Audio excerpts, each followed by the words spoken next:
every web page that you create to have text, adding images complements your text and makes the page more attractive to view. The good news is that adding images or graphics isn't any harder than adding text once you've learned exactly how to do it. Now, just like when you start a new paragraph, every time you insert an image into your Dreamweaver document in Design View, Dreamweaver will automatically generate HTML code into the code view. You don't have to worry about doing this. For every image that you add to your Dreamweaver page, however, you must include that image in your root folder for the site. If you place an image in your Dreamweaver document but do not include it in your root folder, when you upload your site to the web, the image will not appear on your website. That said, always remember that any image that you place on your page must be included in your root folder. You can place the images directly in your root folder, or you can create a subfolder within the root folder and name it Images. It's recommended that you create an Images folder because it keeps your site more organized. Now that said, go ahead and open up your new site folder. And you can see we've made an image folder for ours, and our index page is already saved from our last lesson. So just as we've done, go ahead and create a new folder within your new site folder and name that Images. In there, you'll need to save any images that you're going to use on your website. Otherwise, when you upload your site to the internet, the images will not appear. So just to reiterate that again, before you even begin to insert an image into your document, it's a good idea to go ahead and transfer the image to your root folder, more specifically the image file in the root folder. And a quick note to CC users, if you're using Dreamweaver CC, go to Insert, Image, Image. Find the image in your folder, then select it and click the Insert button. The image will automatically be inserted onto your page.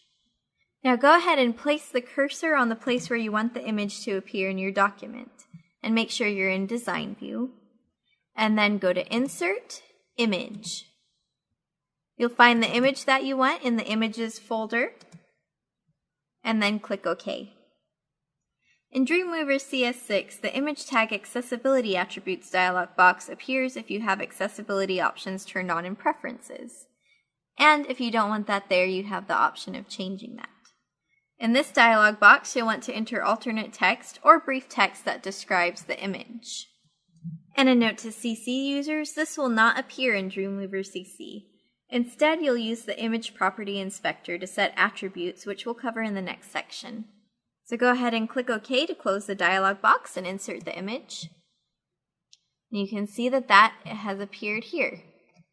It's not quite how we'll want it to look in the finished product, so we'll learn what we can do with it in a minute. Now down here you'll notice that our Property Inspector has changed somewhat. This is the image attributes, which appear in the Property Inspector.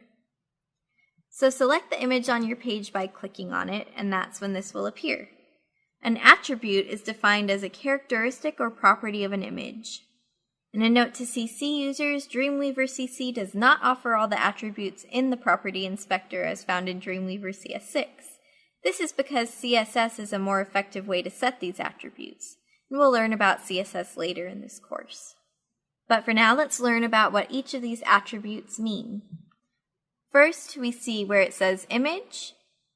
There's no attribute here, it simply displays the file size. ID is an attribute name. It identifies the image uniquely on the page. You can leave this blank if you want.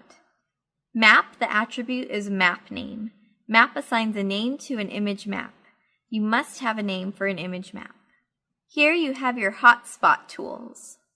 The attribute is image map coordinates. This creates image map hotspots for links. The links are in the shape of a rectangle, polygon, or oval. Here where we have this W, this is the attribute width. It specifies the width of an image. The H is an attribute height. It specifies the height of an image.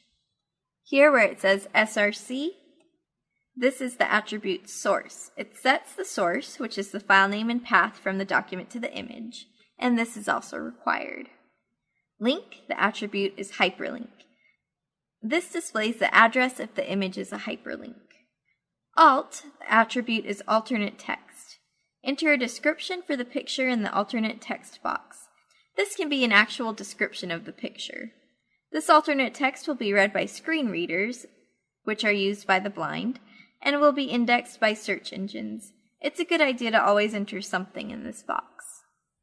Edit, which is the attribute edit, gives you several icons here. You can mouse over each of these buttons to learn what they do, and each button will give you a different way to edit the image. For example, you can edit it in Photoshop, you can edit the settings, you can update, you can crop your image, resample the image, adjust the brightness and the contrast, or sharpen the image. Now, if you're using a version of Dreamweaver that's earlier than CS6, you might see a few additional attributes that we haven't mentioned here. For example, V-space, H-space, border, or align. All of these attributes have been deprecated in CS6, which means that they're no longer considered relevant or efficient in an HTML format, so they have been removed. These are things that you can learn to do more efficiently using CSS. However, if you're curious about what these other attributes do, I'll run over them briefly. V-space and H-space are the vertical space and horizontal space. V-space is attribute vertical space. It inserts blank space in pixels above and below the image. H-space, attribute horizontal space, inserts blank space in pixels to the left and right of the image. Border, attribute image border, will let you control the appearance of a border. You could set the image border to 0 if you didn't want a border.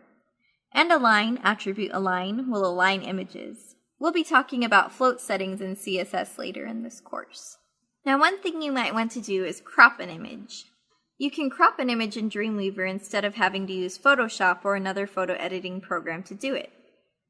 To crop an image, go to the Property Inspector and click on the Crop button here. And this dialog box will appear to let you know that the changes you make by cropping an image will be permanent. So once you understand that, click OK. When you go to the image, you'll see that we now have a cropping box placed around it. Let me zoom out here so we can see that better. So our image is still quite large. We'll learn how to work around that in a minute. But let's say that I wanted to just crop the specific area. The darkened area shows what will be cropped out, whereas the lightened area is what will still remain in the image. You can drag the handles inward and outward to resize the area of the crop and decide how much of your image you want in there. When you're finished, double-click on the image and that will finalize the changes. Now let's talk about resizing an image because we obviously need to do that here. Now, although you can change the dimensions of an image in the Property Inspector, please remember that the aspect ratio is not locked. In other words, if you change the height, Dreamweaver will not adjust the width to match. As a result, your images may end up distorted. Often it's best to use photo editing software such as Adobe Photoshop to resize images before adding them to your document. But if you wanted to do that here, you could do so. So let's say I wanted to bring the width and the height each down about 1,000 pixels less. There we go. My image fits much better now. So that is how you resize here. But again, it's usually easier to resize your image in another program such as Photoshop. Now you can also add a background image. A background image can give your page the illusion that the page is just one image with text placed on it. To insert a background image, go to Modify, Page Properties, and then click the Browse button next to the background image field, and select your image. Now you can decide how you want the image to repeat on the page. Let's look at what happens if we select No Repeat.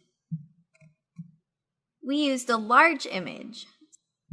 So because of that, the image takes up the entirety of the background as one single image. This looks nice, but keep in mind that it will also take longer to load. So play around with the different repeat options and find the one that